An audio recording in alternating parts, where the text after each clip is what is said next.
नमस्कार प्यारे बच्चों। आइए आज हम लोग भारत लोग और अर्थव्यवस्था नामक पुस्तक के पाठ एक जनसंख्या वितरण घनत्व वृद्धि और संगठन नामक अध्याय का अध्ययन करते हैं। लोग किसी देश के अत्यंत महत्वपूर्ण घटक होते हैं।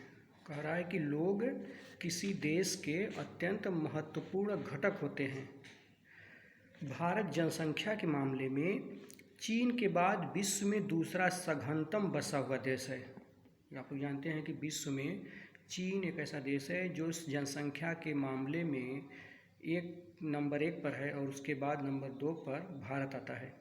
भारत की जनसंख्या उत्तर अमेरिका, दक्षिण अमेरिका और ऑस्ट्रेलिया के मिलाकर कुल जनसंख्या से भी अधिक है।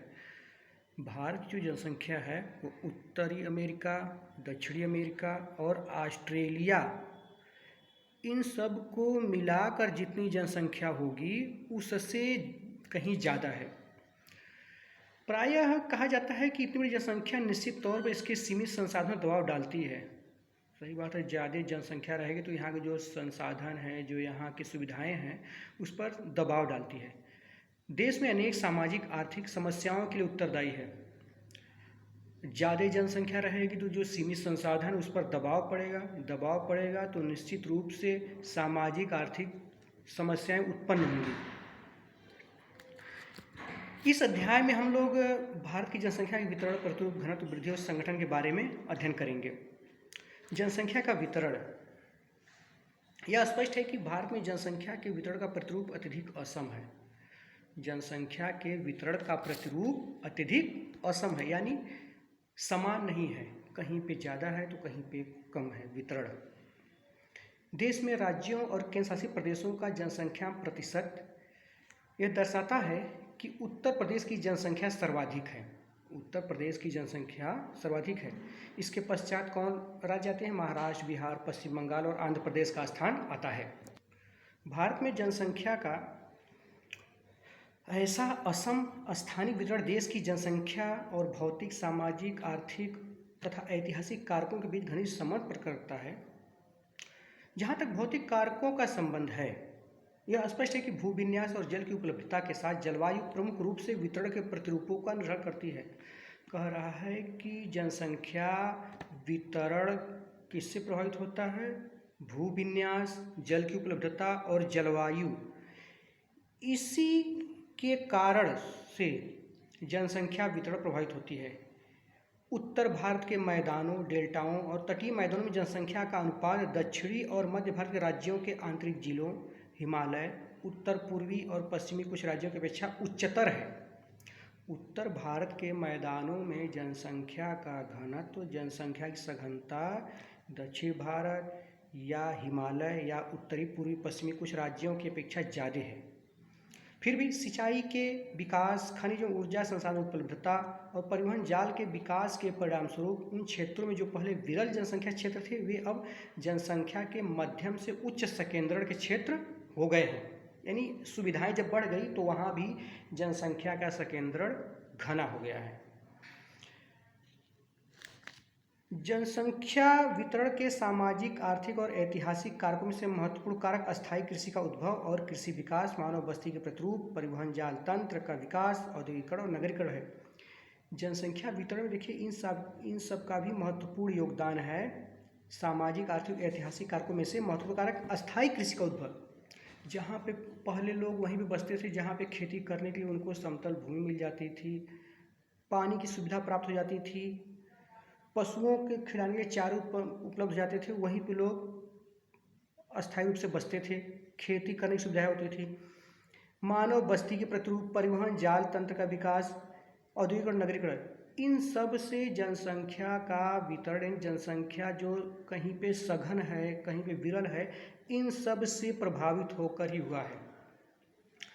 अगर आपको कहा जाए कि पानी की सुविधा नहीं है, वहाँ पे आवागमन की सुविधा नहीं है, क्या वहाँ पर आप बसना चाहेंगे? आप कहेंगे जी बिल्कुल नहीं। तो जहाँ पे लोगों को सुविधाएं मिली है वहीं पे जनसंख्या का घनत्व ज़्यादा पाया जाता है। ऐसा देखा है कि भारत के नदी मैदानों और तटीय क्षेत्रों में स्थित प्रदेश सदैव ही विशाल जनसंख्या वाले प्रदेश रहे हैं। जो भारत के जो नदी के तटवर्ती क्षेत्र रहे हैं और विशाल मैदान रहे हैं, वहाँ पर जनसंख्या पहले से ही ज़्यादा रही है। यद्यपि इन प्रदेशों में जमीन और जल जैसे प्राकृतिक संसाधनों में उपयोग के कारण निम्नीकरण हुआ है। यद्यपि जो जैसे वहाँ के जो है ज़मीन है और जल है जो और प्राकृतिक जो संसाधन है उनका दिन प्रतिदिन ज़्यादा दोहन होने के कारण उपयोग के कारण उनका निम्नीकरण हुआ है।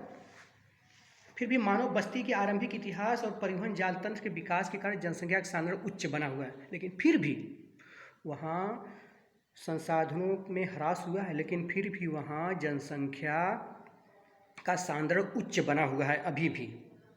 दूसरी ओर दिल्ली, मुंबई, कोलकाता, बेंगलोर, पुणे, अहमदाबाद, चेन्नई और जयपुर के ये सब नगरीय क्षेत्र हैं। क्षेत्र औद्योगिक विकास और नगरीकरण का बड़ी संख्या में ग्रामीण नगरीय प्रवासियों को आकर्षित कर रहे हैं। जैसे दिल्ली, बॉम्बे, मद्रास, मुंबई, बंगलौर, पुणे, अहमदाबाद, चेन्नई, जयपुर, यह जो औद्योगिक क्षेत्र हैं, नगरीय क्षेत्र हैं, इन सब में ग्रामीण क्षेत्रों से जनसंख्या आकर्षित हुई है, जिसके कारण से यहाँ का उच्च सांद्रण जनसंख्या का उच्च सांद्रण पाया जाता है। लोग काम करने के लिए जाते हैं, इसलिए वहाँ बस जाते हैं और वहाँ की जनसंख्या का सांद्रण उच्च पाया जाता है। आगे देखते हैं जनसंख्या का घनत्व। जनसंख्या घनत्व को प्रति इकाई क्षेत्र में व्यक्तियों की संख्या द्वारा अभिव्यक्त किया जाता है।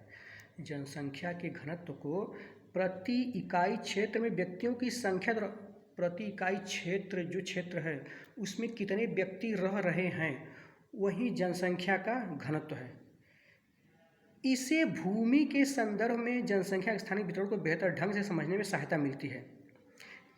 आज भारत का 2011 की जनगणना के अनुसार भारत के जो जनसंख्या घनत्व है वह 382 व्यक्ति प्रति वर्ग किलोमीटर है। 382 व्यक्ति प्रति वर्ग किलोमीटर जनसंख्या घनत्व भारत का, ठीक है। जनसंख्या घनत्वों की स्थानिक भिन्नता का आभार देश में ऐसे आंकड़े हैं जो जनगणना होती है तो उसमें बहुत तरह के आंकड़े निकलते हैं। उस आंकड़ों के अनुसार देश में जनसंख्या घनत्व की स्थानिक भिन्नता का आभास कराते हैं। जो अरुणाचल प्रदेश में कम से कम 13 व्यक्ति प्रति वर्ग किलोमीटर। देखिए अरुणाचल प्रदेश जो हमारा पूर्वोत्तर का क्षेत्र है वहाँ पर जनसंख्या घनत्व कितना है, 13 व्यक्ति प्रति वर्ग किलोमीटर। यह देखिए 2001 का बता रहा है आंकड़ा, 13 व्यक्ति प्रति वर्ग किलोमीटर अरुणाचल प्रदेश का जनसंख्या घनत्व 2001 का है। से लेकर दिल्ली के राष्ट्रीय राजधानी